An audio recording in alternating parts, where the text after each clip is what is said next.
ರಸ್ತೆ ಮೇಲೆ ಹೊಲಸು ನೀರು ನಿಂತು ಗಬ್ಬೆಯುತ್ತಾ ಇದ್ರು ಕೂಡ ಈ ಅಧಿಕಾರಿಗಳು ಕ್ಯಾರೆ ಎನ್ನುತ್ತಿಲ್ಲ. ಆ ಗ್ರಾಮ ಯಾವುದು, ಯಾವ ಓಣಿಯಲ್ಲಿ ಈ ರೀತಿಯಾದಂತಹ ಪರಿಸ್ಥಿತಿ ಎಂಬುದನ್ನು ನಾವು ತೋರಿಸ್ತೀವಿ, ನೋಡ್ಕೊಂಬನ್ನಿ. ಕಾಳಗಿ ತಾಲೂಕಿನ ಅರಳಕಲ್ ಗ್ರಾಮದ ಹೆಳವ ಓಣಿಯಲ್ಲಿ ಸುಮಾರು 1 ವಾರದಿಂದ ಹೊಲಸು ನೀರು ಗಬ್ಬು ನಾರುತ್ತಿದ್ರು ಕ್ಯಾರೆ ಎನ್ನದ ಗ್ರಾಮ ಪಂಚಾಯತ್ ಅಭಿವೃದ್ಧಿ ಅಧಿಕಾರಿಗಳು ಹಾಗೂ ಜನಪ್ರತಿನಿಧಿಗಳು. ಈ ಓಣಿಯಲ್ಲಿ ವಾಸಿಸುವುದಾದರೂ ಹೇಗೆ? ಸಣ್ಣ ಸಣ್ಣ ಮಕ್ಕಳು ಇರೋದು, ಚಿಕ್ಕ ಕಾಟ ಹೆಚ್ಚಾಗಿದೆ ಹಾಗೂ ಕಾಲರ ಹರಡುವ ಭೀತಿ ಎದುರಾಗಿದೆ. ಕೊರೋನಾ ಸ್ವಚ್ಛತೆ ಇದೇನಾ ಅಂತ ಜನರು ಆಕ್ರೋಶ ವ್ಯಕ್ತಪಡಿಸ್ತಾ ಇದ್ದಾರೆ. ಸಿಪಿಐಎಂ ಜಿಲ್ಲಾಧ್ಯಕ್ಷರಾದ ಶರಣಬಸಪ್ಪ ಮಂಶೆಟ್ಟಿ ಅವರು ಈ ಸಮಯದಲ್ಲಿ ಮಾತನಾಡಿ, ಬಡವರ ಮಕ್ಕಳಿಗೆ ಏನಾದರೂ ಅನಾಹುತ ಆದರೆ ಇದಕ್ಕೆ ನೇರ ಹೊಣೆಗಾರಿಕೆ ಸಂಬಂಧಪಟ್ಟ ಅಧಿಕಾರಿಗಳು ಹೊಣೆ ಹೊರಬೇಕಾಗುತ್ತದೆ.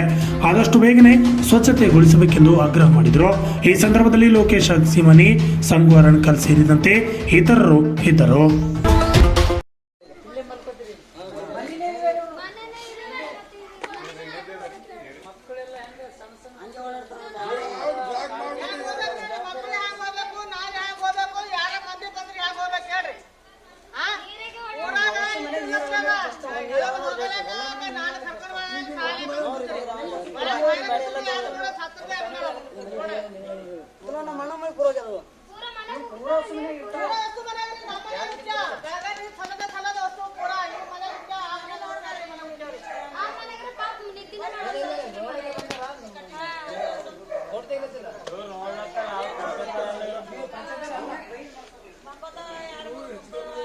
ಅಲ್ಲ, ನೀವೆಲ್ಲ ಊಟ ಇಲ್ಲೇ ಮಾಡ್ತೀರಿ, ಇಲ್ಲೇ ಮಲ್ಕೋತೀರಿ, ಇಲ್ಲೇ ಕೂಡ್ತೀರಿ, ಇಲ್ಲೇ ನಿಂದಿರ್ತೀರಿ.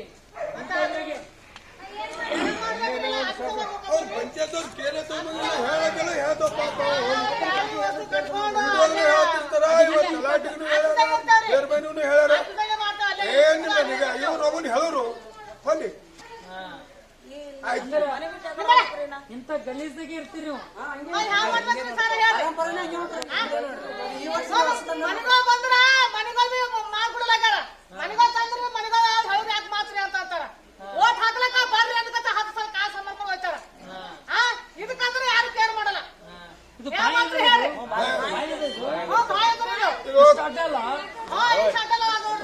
ಎಕಡೆ ಹೋಗಲಿ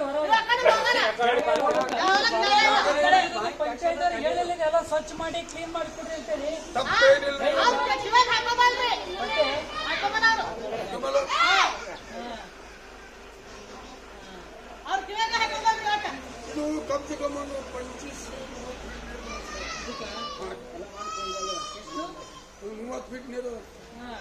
ಅಟ್ಲೀಸ್ಟ್ ಇದೆಲ್ಲ ಸ್ವಚ್ಛ ಮಾಡಿ, ಇಲ್ಲ ಬಾಯಿ ಇದ್ರೆ ಬಾಯಿ ದಿಂದ ಕಟ್ಟಿ ಎತ್ತರ ಮಾಡಿ ಸುತ್ತ